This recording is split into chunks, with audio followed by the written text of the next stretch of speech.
آج کا دن اس governor house کے لیے بڑا اہم دن ہے کہ جب مولانا فضل الرحمان صاحب جو کہ JUIF کے سربراہ ہیں، آج انہوں نے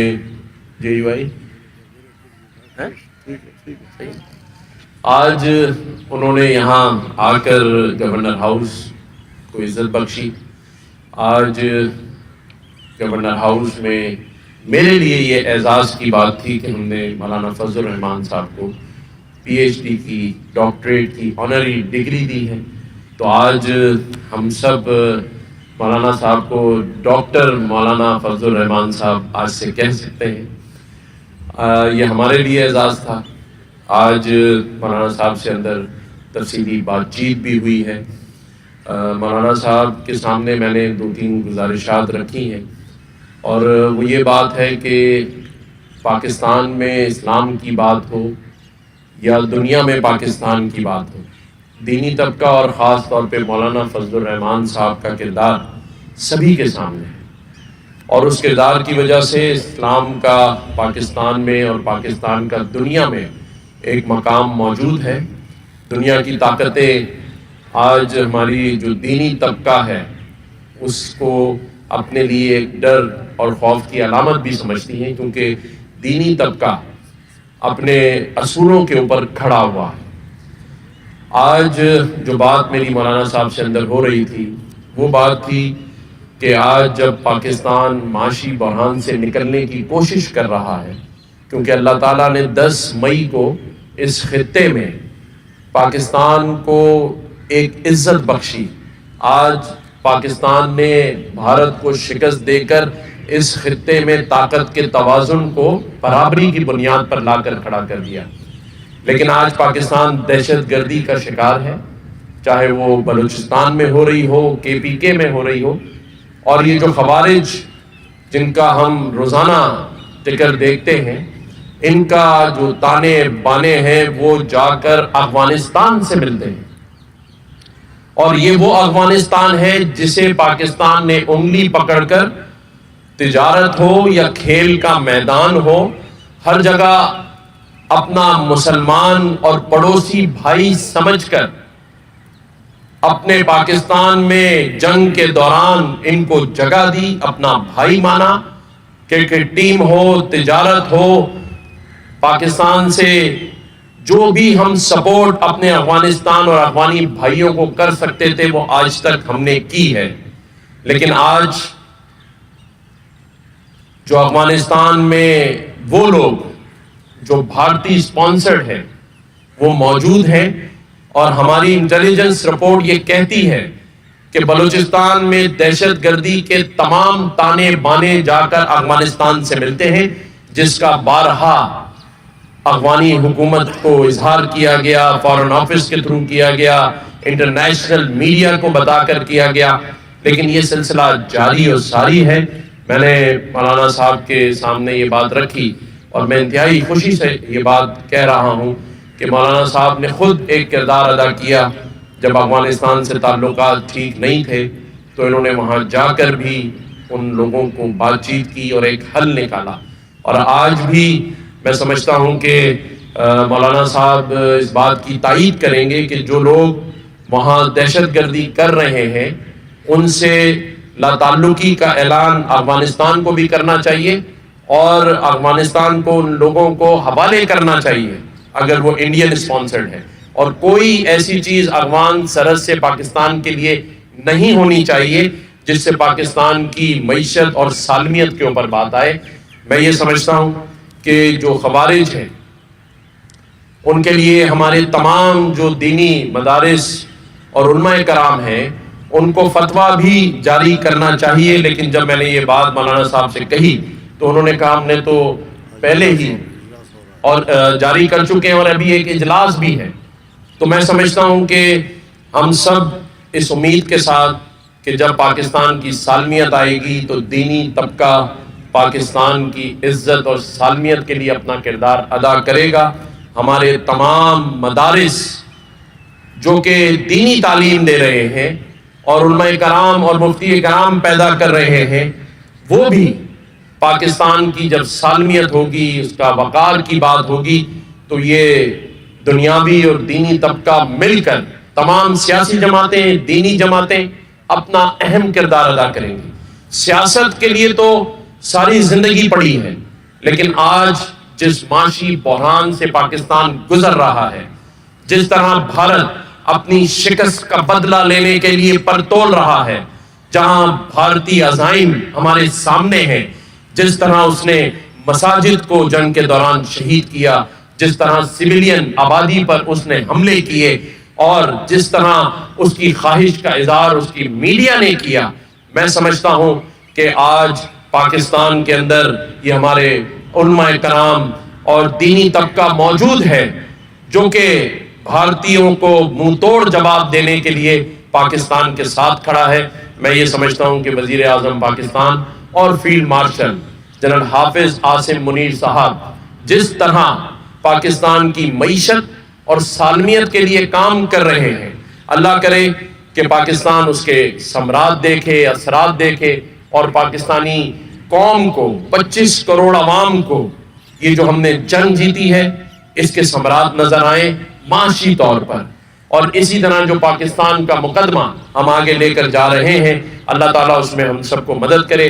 میں ایک دفعہ پھر مولانا فضل الرحمان صاحب کا، غفور حیدری صاحب کا، میرے بھائی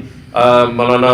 راشد سومرو صاحب کا اور مولانا صاحب کی پوری ٹیم کا دل سے شکریہ ادا کرتا ہوں۔ مولانا صاحب نے شفقت کی ہے، ہمارے بڑے ہیں، پاکستان کے بڑے ہیں، اور میں ہمیشہ جب بھی اسلام آباد کوئی موقع ہوتا ہے تو مولانا صاحب سے ضرور کہتا ہوں کہ میں آپ کے پاس آ رہا ہوں۔ وہاں یہ ہمیشہ ہمیں جلیبی اور مٹھائی کھلاتے ہیں۔ آج میں نے بھی مولانا صاحب کے لیے اپنے ہاتھ سے حلیم بنایا ہے، تو میں کوشش کروں گا کہ مولانا صاحب کو پسند آئے۔ اسلام آباد میں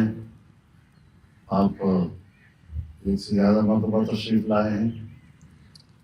اور ہم وزادار لوگ ہیں، روایات کے لوگ ہیں، تو آپ نے دعوت دی تو ہم یہاں آپ کی خدمت میں حاضر ہوئے۔ یہ ہمارے سوسائٹی کا ایک حسن ہے کہ ہم سیاسی رائے جو بھی رکھیں، لیکن ایک دوسرے کو عزت دینا،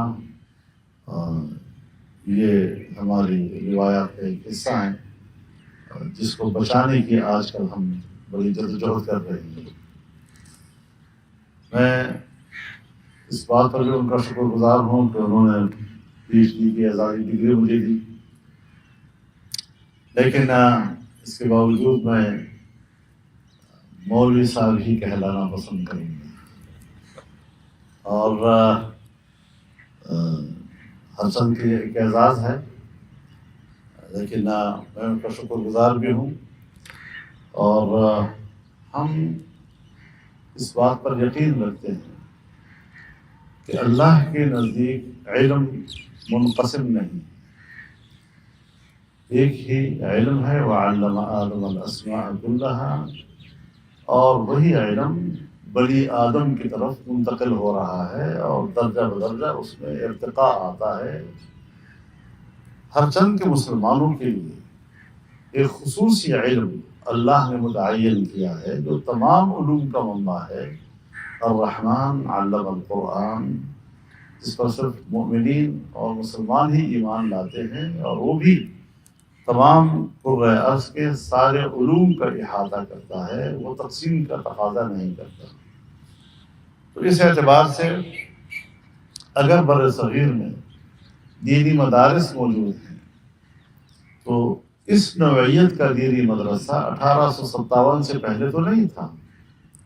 تو پھر کیوں وجود میں آیا؟ آج بھی بر صغیر سے باہر تو نہیں ہے، تو پھر صرف بر صغیر میں کیوں ہے؟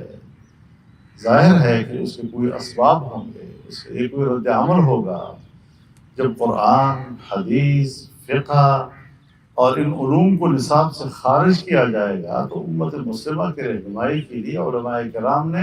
ایک کردار ادا کیا ہے، اور میں آج بھی سمجھتا ہوں کہ حکومت اگر اس بارے میں سنجیدہ ہو کہ ایک مشترکہ نصاب تشکیل دیا جائے تو اس پر بات ہو سکتی ہے، لیکن دینی علوم اور مدارس کے خاتمے کا جو رویہ ہے یہ قابل قبول نہیں ہے، اور یہ مغرب کا ایجنڈا ہے، اور اس مغرب کے ایجنڈے کو اپنا ایجنڈا کہہ دینا یہ میرے نزدیک کہیں بھی جائز بات نہیں ہے۔ جہاں تک بات ہے افغانستان کی، افغانستان کی بات کو آج کے تناظر میں نہ دیکھا جائے کہ بس آج ایک مسئلہ ہو گیا ہے، کچھ لوگ آتے ہیں یہاں پر کارروائیاں کر جاتے ہیں، ہم سب کی ایک ہی پیج پر ہیں۔ اس حوالے سے ہم ڈسکس کریں 78 سال کی افغان پالیسی کو، کہ کبھی بھی افغانستان پاکستان دوست نہیں رہا ہے۔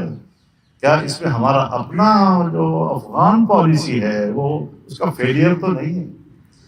ہم بار بار اپنی پالیسیوں پر بھی تو غور کریں۔